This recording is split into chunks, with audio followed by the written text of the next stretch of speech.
Bapa yang kami sembah, Bapa yang kami agungkan dalam nama Tuhan kami Yesus Kristus. Pada pagi hari ini ya Tuhan, kami bersama-sama datang di hadapan-Mu. Secara khusus kami rindu, pada pagi hari ini, kami boleh mendengarkan akan kebenaran firman-Mu.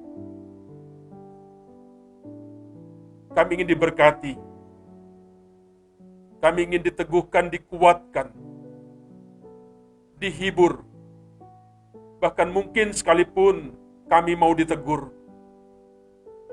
Tuhan, hanya firman-Mu yang bisa memberikan kedamaian, ketentraman dalam kehidupan setiap kami pribadi lepas pribadi.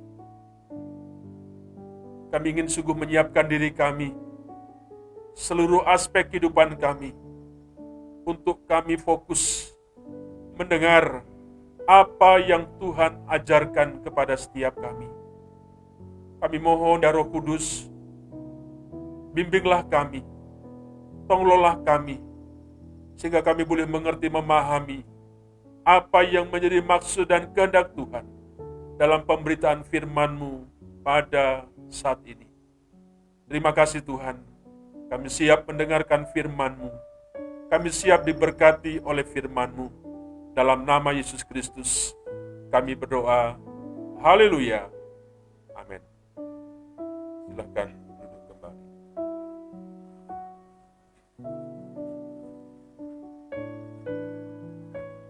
Shalom Bapak Ibu yang dikasihi Tuhan. Kita bisa berjumpa kembali. Kita bersyukur kepada Tuhan karena pemeliharaannya, karena penyertaannya yang selalu sempurna di tengah-tengah kehidupan setiap kita. Mari kita akan melihat satu bagian firman Tuhan dalam kitab Injil Lukas pasal yang ketiga, ayat 1 sampai dengan ayat yang ke-6. Injil Lukas pasal yang ketiga, ayat 1 sampai dengan ayat yang ke-6. Injil Lukas pasal yang pertama, ayat yang ketiga, pasal yang ketiga, ayat 1 sampai dengan ayat yang ke-6. Mari kita akan membaca secara bersaut-sautan. Saya akan membacakan ayat ganjil, Bapak Ibu Saudara membaca ayat genap, sampai dengan ayat yang ke-6. Demikian bunyi firman Tuhan. Yohanes Pembaptis.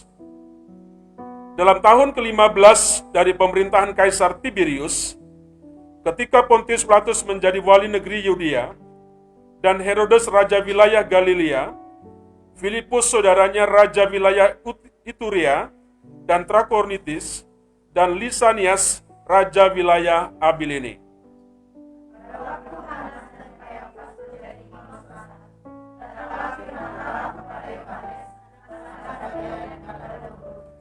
Maka datanglah Yohanes ke seluruh daerah Yordan dan menyerukan, bertobatlah dan berilah dirimu dibaptis, dan Allah akan mengampuni dosamu.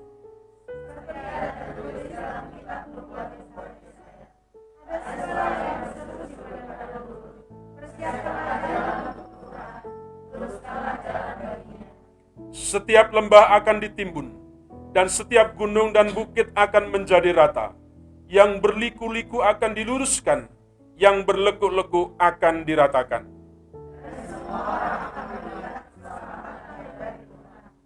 Amin. Bapak Ibu Saudara dikasihi Tuhan,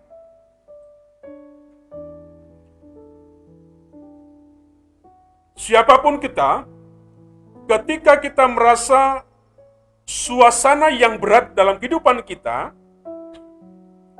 dan itu tidak segera nampak solusinya, jalan keluarnya, maka seringkali kita merindukan seorang tokoh, ya, yang bisa membantu kita untuk mengatasi suasana, keadaan yang sangat berat.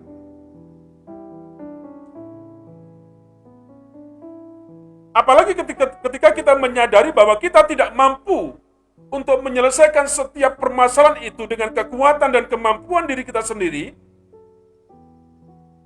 maka sangat dibutuhkan sebuah figur, sebuah sosok, ya, yang bisa membantu, yang menjadi sebuah pengharapan kita yang terakhir.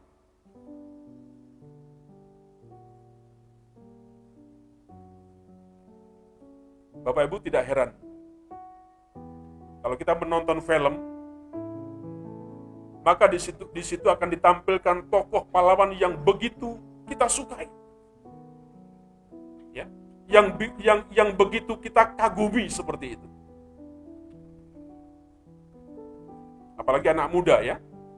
Kalau kita memperhatikan di game online mereka, di sana bisa menampilkan sebuah kepahlawan yang menjadi yang sangat diminati oleh anak-anak zaman sekarang.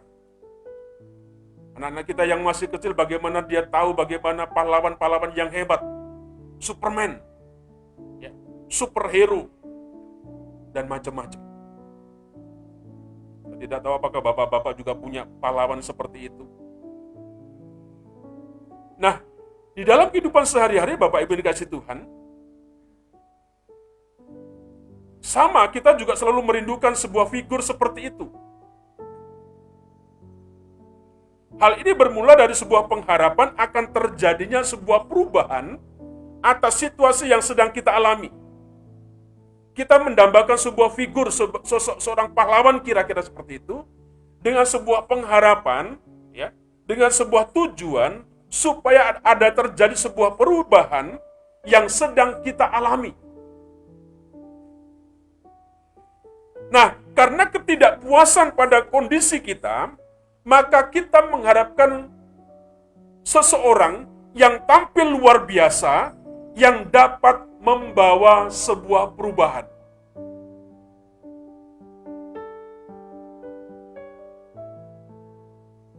Dan saya percaya, ini menjadi sebuah kecenderungan setiap orang. Kalau ada sesuatu masalah yang tidak bisa selesaikan, pasti akan mencoba siapa yang bisa menolong saya. Ada sebuah perubahan yang akan terjadi kalau dia menolong saya seperti itu.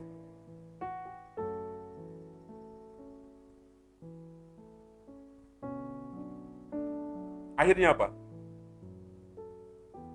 Kalau sudah ada figur, ada sosok yang bisa menolong kita, yang membantu kita, biasanya kita mulai mengidolakan dia.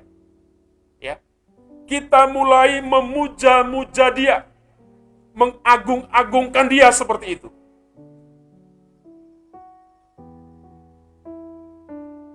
Bahkan begitu fanatiknya apa yang terjadi kepada sosok yang seperti ini, dan sampai sekarang kita bisa merasakan, ya, sering ada banyak orang berantem. Tidak hanya satu masyarakat, tetapi di tengah-tengah keluarga itu bisa berantem. Kenapa? Karena ada satu sosok yang kita idolakan.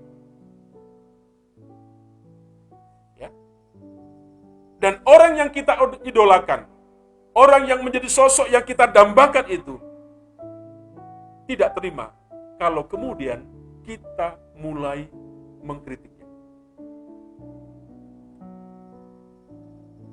Bapak Ibu masih diingatkan dengan apa yang terjadi di tengah-tengah bangsa kita? Ada istilah yang kita mungkin tidak asing bagi kita. Apa itu? Permasalahannya cebong dan kadrun. Ya. Cebong. Tahu kecebong Bapak Ibu? Tahu? Tahu kecebong? Ada perkataan yang sering kita mendengar di tengah-tengah bangsa kita, ya. Golongannya cebong, golongannya kampret, ya. Kenapa terjadi seperti itu? Karena terjadi sebuah yang namanya fanatisme, mengidolakan figur yang menjadi sebuah dambaan kita. Ketika mereka dikritik, ya, idola kita, maka siap untuk kita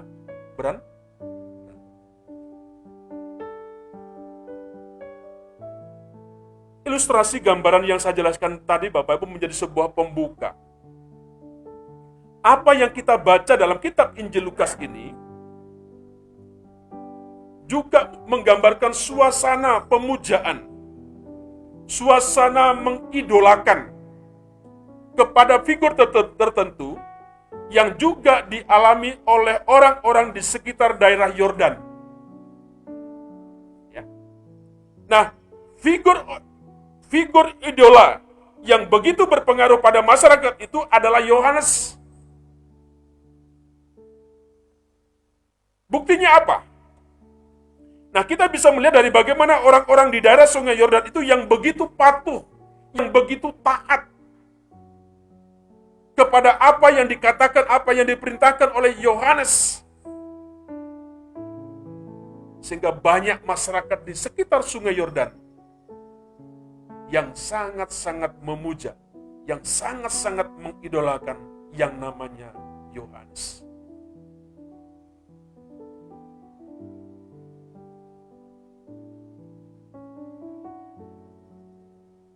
Kalau Bapak Ibu menyelidiki dalam kitab Injil Lukas pasal yang ketiga tadi,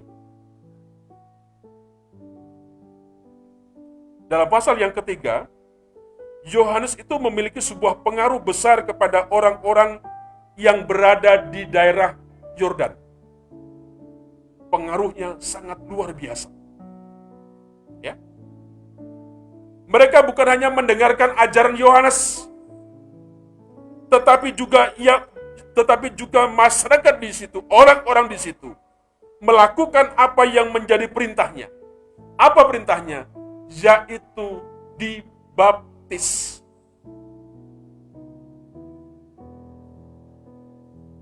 Yang menjadi pertanyaan Bapak Ibu Saudara kasih Tuhan, mengapa orang-orang itu begitu patuh kepada Yohanes?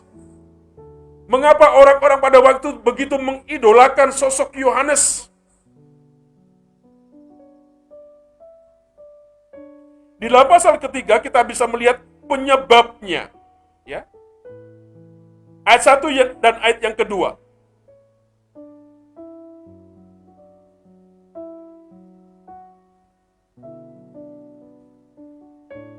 Ya.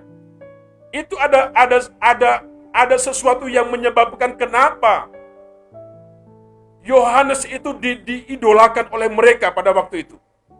Nah, di dalam ayat 1 dan ayat yang kedua, itu menjadi sebuah latar belakang.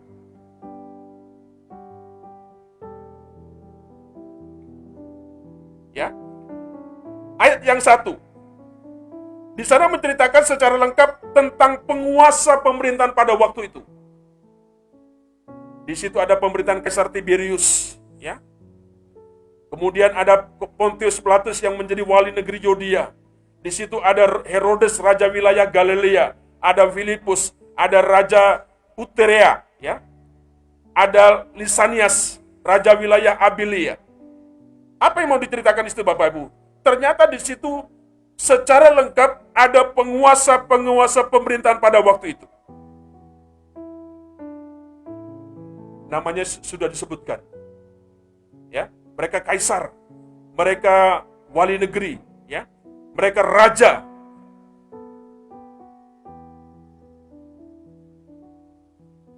Apa yang terjadi dengan penguasa pada waktu itu?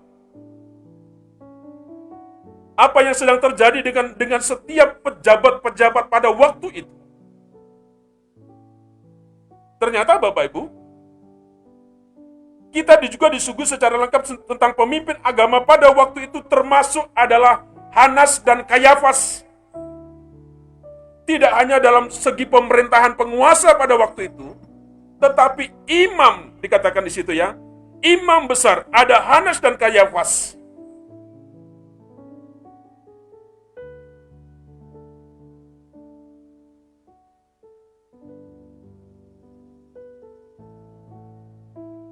Dua imam besar ini sangat berpengaruh dalam agama Yahudi.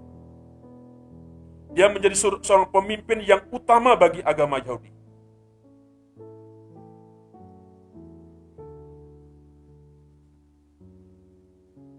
Bapak Ibu, ternyata apa yang dituliskan di sini ingin menunjukkan bahwa masyarakat Yahudi pada waktu itu, Bapak Ibu, tidak bisa berharap kepada penguasa-penguasa pada waktu itu. Ya, pada wali negeri, pada pemerintah, maupun penguasa agama. Mereka tidak bisa diharapkan. Mereka tidak bisa diandalkan, mereka tidak bisa diidolakan. Dia tidak bisa menjadi sosok figur yang kita ingin menaruh sebuah pengharapan kepada setiap mereka.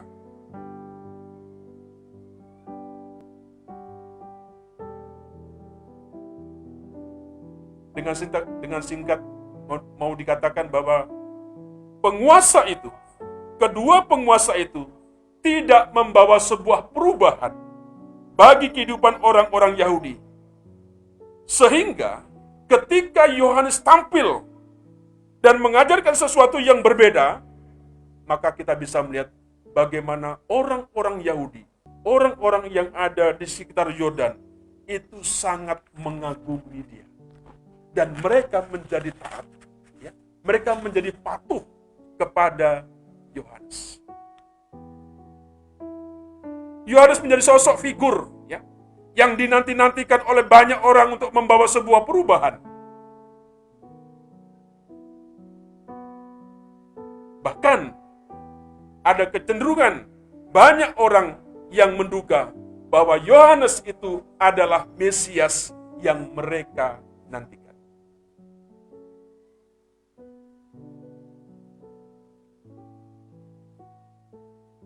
Pak Pendeta, apa maksud Pak Pendeta menjelaskan di sini? Saya ingin mengajak kepada setiap kita di momen kita menyambut Natal, menjadi satu perenungan bagi setiap kita. Kita sedang menanti kedatangan Tuhan. Ya. Kita semua sedang menanti kedatangan Tuhan. Apa yang mau digambarkan dalam bagian firman Tuhan di sini, Bapak Ibu? Ternyata orang-orang Yahudi punya sebuah pengharapan bagaimana dia penguasa yang diharapkan itu tidak membawa sebuah perubahan, tidak bisa diandalkan, tidak bisa membawa sesuatu yang baru di tengah-tengah kehidupan mereka. Harapannya, kalau mereka menjadi pemimpin kita, mereka akan bisa menolong kita. Mereka akan bisa membantu kita. Ada sebuah pengharapan yang ditaruh kepada setiap mereka. Ternyata pemerintah tadi, penguasa tadi, termasuk tokoh agama pada waktu itu, imam besar pada waktu itu, tidak bisa diharapkan oleh orang-orang Yahudi.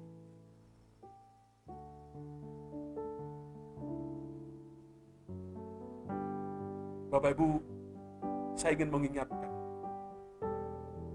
bahwa setiap kita, saya percaya ada sebuah hal yang kita mau lakukan. Ada sesuatu yang sedang kita nantikan ke depan.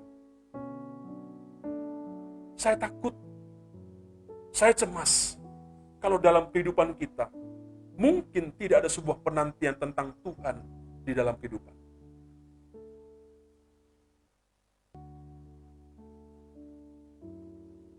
Kenapa itu bisa terjadi? Karena seringkali kita bisa dininabobokan. Fokus kita sudah dialihkan hanya kepada urusan-urusan yang duniawi. Kita sedang bukan menanti Tuhan, hanya menanti sesuatu. Tuhan sepertinya tidak pernah terpikirkan dalam kehidupan kita. Sehingga apa? Kita membuat kehidupan kita yang kita buat seolah-olah menjadi sebuah kehidupan kita. Semua yang kita kerjakan hanya untuk urusan kita. Untuk menjadi kepentingan kita, menjadi ego kita seperti itu. Dan Tuhan sepertinya jauh dari kehidupan kita. Kita sibuk ngurusin sesuatu.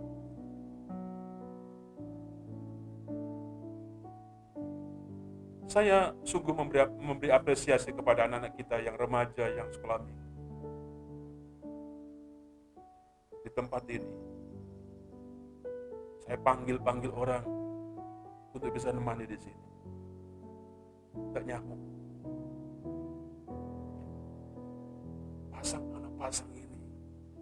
Sebenarnya gereja kemana orangnya? Sebanyak ini kemana orangnya? Orang sudah mulai sibuk dengan urusan-urusan sendiri. Tidak mau peduli. Itu yang saya takutkan. Bukan Tuhan yang kita nantikan ke depan. Mungkin kita menantikan sesuatu yang sifatnya duniawi. Itu yang kita kejar. Kita asik dengan dunia kita seperti itu. Bapak Ibu, ini sedang terjadi dengan orang-orang Yahudi pada waktu itu seperti itu. Pengharapannya besar. Mereka pemimpin agama, mereka pemerintah penguasa, bisa membawa satu perubahan dalam kehidupannya. Nyatanya nol. Itu sebuah pengharapan. Itu keadaan yang terjadi. Nah, ketika ada sosok Yohanes yang begitu memberikan sesuatu pengharapan, sehingga orang-orang Israel itu menganggap bahwa bisa jadi itulah Mesias, itulah juru selamat yang dia sedang nanti-nantikan.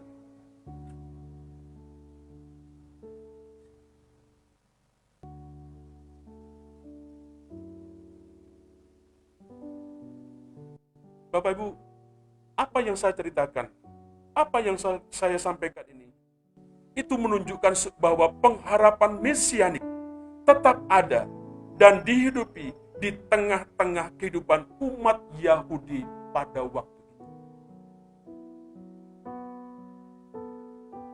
Nah, apa yang membedakan dari Yohanes sehingga banyak orang-orang yang berbondong mendatangi dia dibandingkan dengan penguasa, dengan tokoh imam agama seperti itu? Kalau kita perhatikan dalam ayat yang kedua, Bapak Ibu, kita bisa melihat di sana bahwa Yohanes adalah utusan Allah untuk menyampaikan firman-Nya kepada manusia. Ya. Nah, pada titik inilah Yohanes mengambil peran para nabi sebagai perantara firman Allah kepada bangsa Yahudi. Nah, dengan peran itu, maka apapun yang diajarkan, apapun yang diperintahkan Yohanes, Injil Lukas ini menegaskan bahwa ia bersumber dari Allah sendiri. Dan Yohanes adalah alat atau hanya sebuah media dari sebuah komunikasi Allah dengan manusia. Dan Yohanes sebagai utusan Tuhan, sebagai perantara Allah, menjalankan perannya itu kepada orang-orang Yahudi pada waktu itu.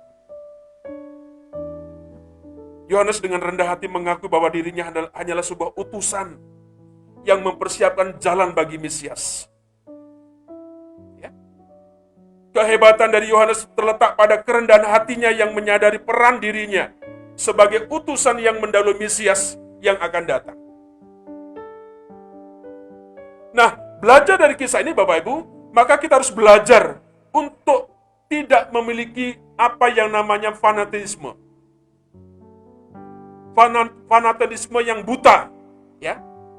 Apalagi kepada figur yang tertentu seperti itu. Salah nggak Pak Pendeta kita mengidolakan sesuatu? Tidak ada sesuatu yang salah. Tetapi jangan sampai begitu kita mengidolakan mereka, sampai kita lupa peran orang itu, bahkan sudah menggantikan dia sebagai Tuhan Allah. Ya. Jangan sampai itu terjadi. Siapapun itu tidak bisa untuk disamakan, disandingkan dengan Tuhan, dengan Yesus.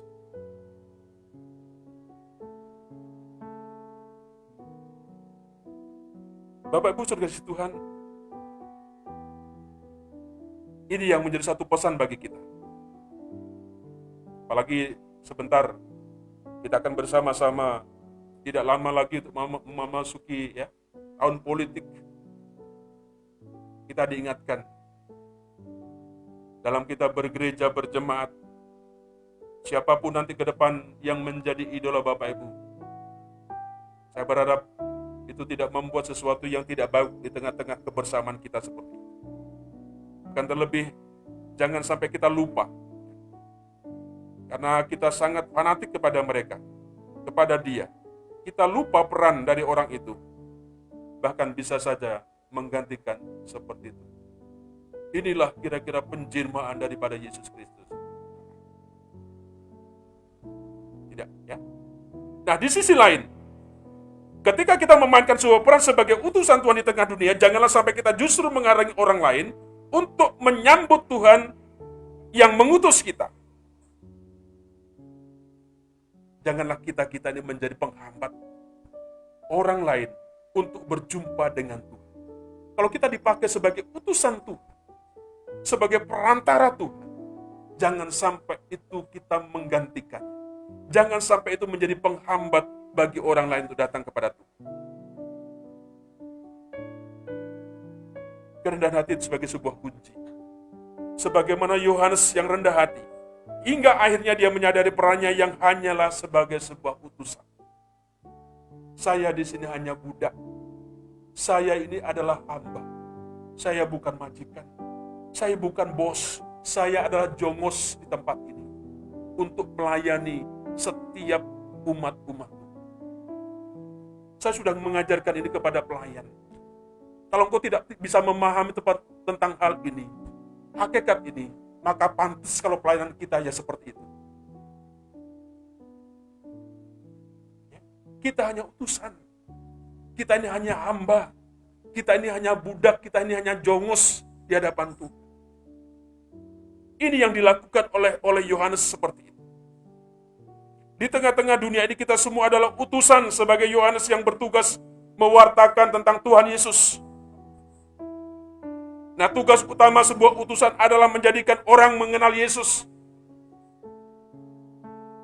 Tidak malah memuja utusannya sampai kita tidak bisa mengenal Tuhan Yesus. Karena saking kita mengidolakan, maka Yesus sepertinya kita gantikan dengan sosok-sosok yang kita idolakan. Sosok-sosok yang kita harapkan.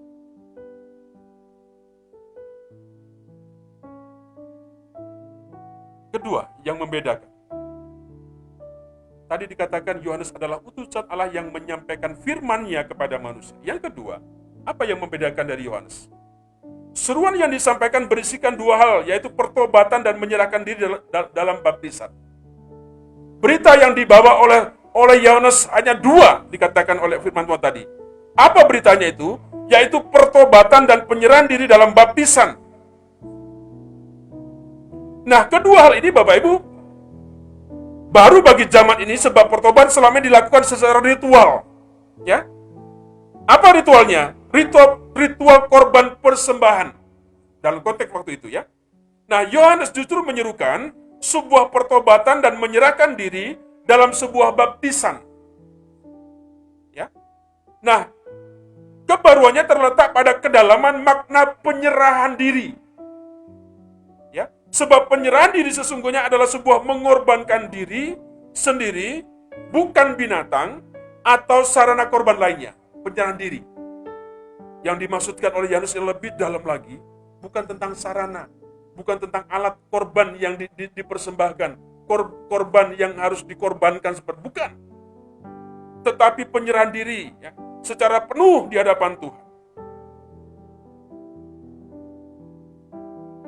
Artinya pertobatan itu haruslah membawa seluruh diri kita untuk diberikan sebagai korban kepada Tuhan. Dan pertobatan bukan hanya sekedar seremonial saja. Ya. Tetapi pertobatan harus sampai kepada penyerahan diri. Kalau penyerahan diri kita lakukan, maka tidak akan ada lagi yang namanya keakuan.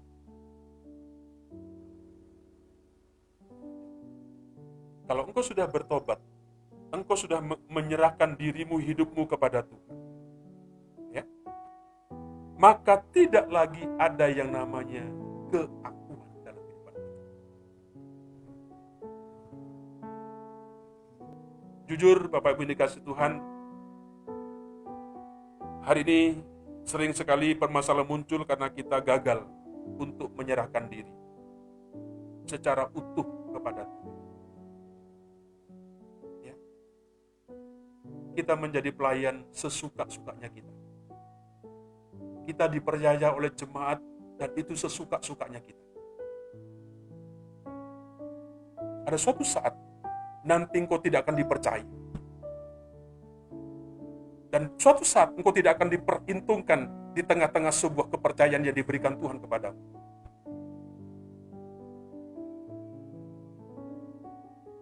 Sebab itu saya ingin mengajak kepada setiap sebuah kehormatan. Kalau engkau dipercayakan oleh Tuhan, kalau engkau dipercayakan oleh jemaat oleh sesuatu. Ya.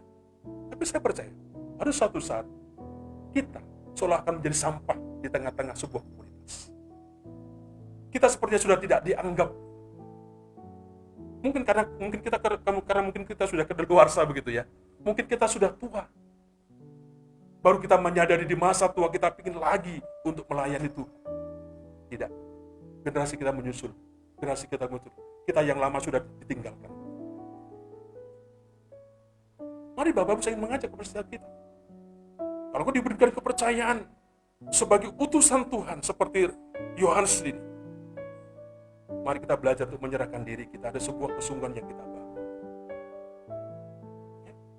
Anak-anak kita itu membutuhkan kesungguhan daripada kita. Tahun depan saya mulai tentang guru sekolah minggu. Kalau nggak serius nggak usah jadi sekolah minggu, duduk ikut saja di jemaat. Lain kira-kira begitu. Kenapa? Ini menentukan di masa depan kita. Hancurnya sebuah generasi itu juga dipengaruhi oleh kehidupan setiap kita. Bagaimana kita sebagai utusan Tuhan, sebagai pelayan tidak punya sebuah keseriusan sungguh. Ya, Pak Jack menaruh nyawa, mana bisa, tidak akan mungkin. Mimpi, hanya mimpi seperti itu. Saya rindu ke depan kita di sini. Ya. Tidak hanya satu tahap, naik tahap kita. Pak Pendeta rasanya kurang puas. Bukan saya kurang puas, saya ingin terus naik.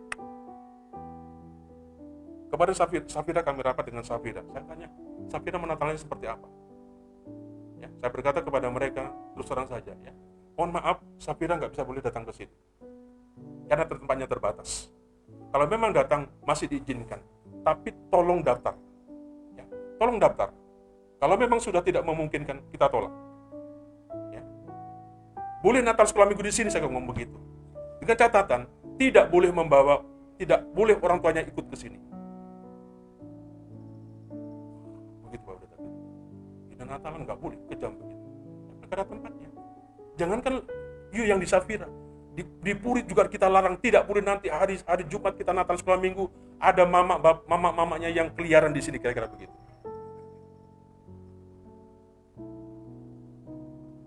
Bapak Ibu, mereka senang. Pak Pendeta, boleh nggak kami Natal sendiri? Oke. Saya ingin mereka menjadi jemaat yang mulai bertumbuh. Walaupun Pak Pendeta di sini ada 50 sekian kakak orang Batak. Tapi katanya sulitnya luar biasa. Yang maju mama-mama. Ya. Mama-mama, siapa Pendeta? Kita akan Natalan di sini. Bapaknya gimana? Sudah bapaknya nomor sekian, katanya begitu. Waduh, ini kalau sudah ibu-ibu yang bertindak kan repot ini. Sebab di mana harga laki-lakinya begitu kan? Tapi mereka semangat. Ya. Siapa Pendeta, nanti kita akan siap untuk menyelenggarakan Natal sendiri di sana. Rencana nanti tanggal 19 ya. Hari Minggu tanggal 19 jam 3 sore mereka akan Natal di sana. Khusus orang Safira. Tanya, Pak Pendeta dari Puri ada kurang-kurang 10 orang nanti kita datang. Panitia sama majelis kita kembali kita ajak ke sana untuk ikut merayakan di sana. Bapak Ibu, semangat, senang. Saya rindu seperti itu. Mumpung kita ini masih diberikan kesempatan. Mumpung kita ini masih kuat. Mari kita berikan semua apa yang ada pada kita untuk hormat dan kemuliaan bagi nama. Jangan kau sudah mulai engkau rapuh dan sebagainya, engkau begitu. Sudah seperti yang enggak laku. Engkau akan ditinggalkan. Engkau tidak akan dipercaya lagi oleh orang-orang yang mempercayakan kepada engkau. Gereja ini bukan jadi sebuah penghormatan, tidak menjadi pujian, tidak. Kita mau seperti matahari ya, kok dipuji atau tidak matahari selalu bersinar. Dia selalu muncul seperti itu. Bapak Ibu, ini yang saya rindu. Kenapa yang sedang terjadi, Bapak Ibu, yang sedang terjadi adalah sebuah permasalahan muncul karena kita gagal untuk menyerahkan diri kita secara utuh kepada Tuhan. Penyerahan diri kepada Tuhan berarti bersedia ditata, ya, bersedia dipimpin, bersedia untuk melakukan apa yang menjadi kehendak Tuhan. Sebab kehidupan yang kita hidupi sekarang adalah milik Tuhan. Apa yang ada dalam hidupku sekarang bukan aku lagi, tetapi Kristus yang tinggal dalam kehidupanku. Kita nyanyi suka-sukamu Tuhan. Ya, suka-sukamu Tuhan. Nyanyi suka-sukamu Tuhan. Tapi kadang-kadang menjadi sesuatu, apakah kita seringkali menjadi ego kita untuk mengerjakan sesuatu.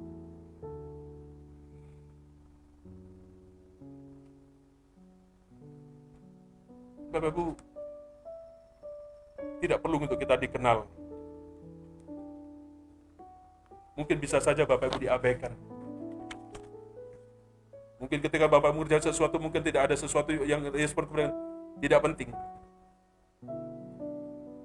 Mari kita kerjakan semuanya dengan ketulusan hati, dalam penyerahan hidup kepada Tuhan.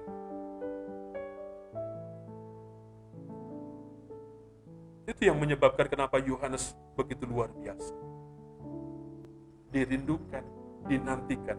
Sepertinya dia dipakai Tuhan untuk menjadi sebuah pengharapan, ya, yang bisa menolong, yang bisa membantu, memberikan sebuah perubahan bagi kehidupan orang-orang Yahudi. Itu sebuah konteks pemahamannya seperti itu. Sekarang Pak Pendeta, apa maknanya bagi kita di masa-masa yang seperti ini, di masa-masa penantian kedatangan Tuhan? Saya percaya kita tentu merasakan masa yang berat yang kita mungkin kita sedang alami saat ini. Di tengah-tengah masa yang sulit itu, kita pastilah mengharapkan sosok seorang pahlawan yang bisa datang untuk menolong kita. Siapakah sosok pahlawan di tempat ini yang bisa membangun AI lantai kedua?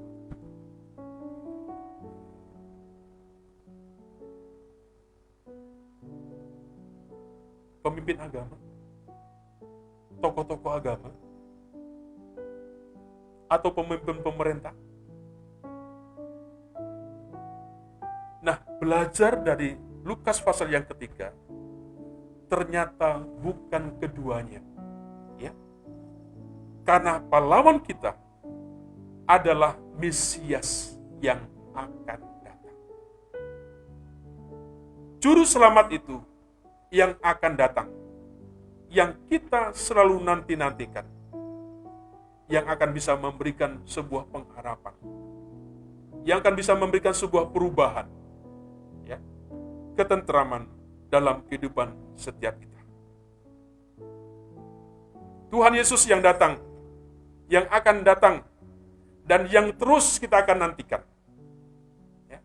Karena itulah diperlukan kerendahan hati, ya, seraya menyadari posisi diri kita di hadapan Tuhan sambil terus menyerahkan diri dalam pertobatan yang sungguh-sungguh. Dunia kita hari ini dipenuhi harapan hadirnya seorang sosok yang bisa membantu kita. Mari kita kembali untuk mengabarkan bahwa pahlawan yang mampu membebaskan kita manusia dari segala dosa, ya, hanya satu, yaitu Tuhan Yesus Kristus yang kita rayakan. Menjadi akhir renungan kita pada hari ini, mari kita kembali ke belajar dari kehidupan Yohanes yang bersedia dipakai Tuhan, ya, untuk menyampaikan akan firman-Nya. Sekaligus mari kita mendengarkan seruan Yohanes dalam menantikan kedatangan Tuhan, yaitu dengan bersedia bertobat, ya, bersedia menyerahkan diri. Ketika engkau menantikan datangnya yang Tuhan, maka seruan Yohanes supaya kita ini bertobat, supaya kita ini menyerahkan diri kita, ya, kepada Tuhan.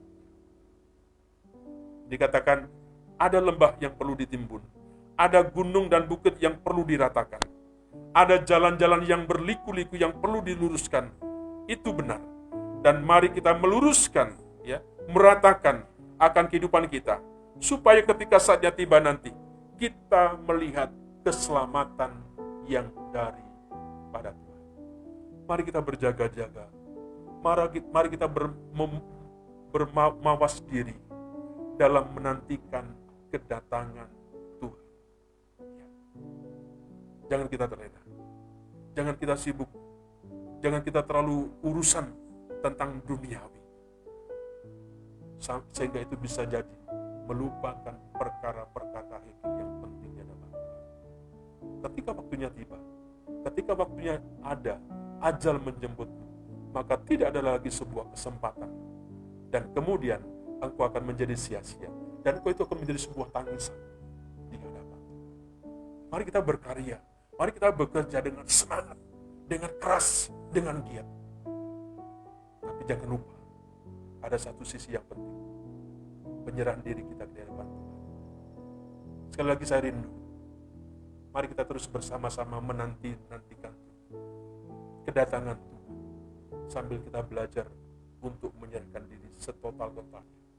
Kita belajar untuk kita taat, patuh kepada apa yang diperintahkan oleh Tuhan. Kiranya Tuhan memberkati kita semua. Mari kita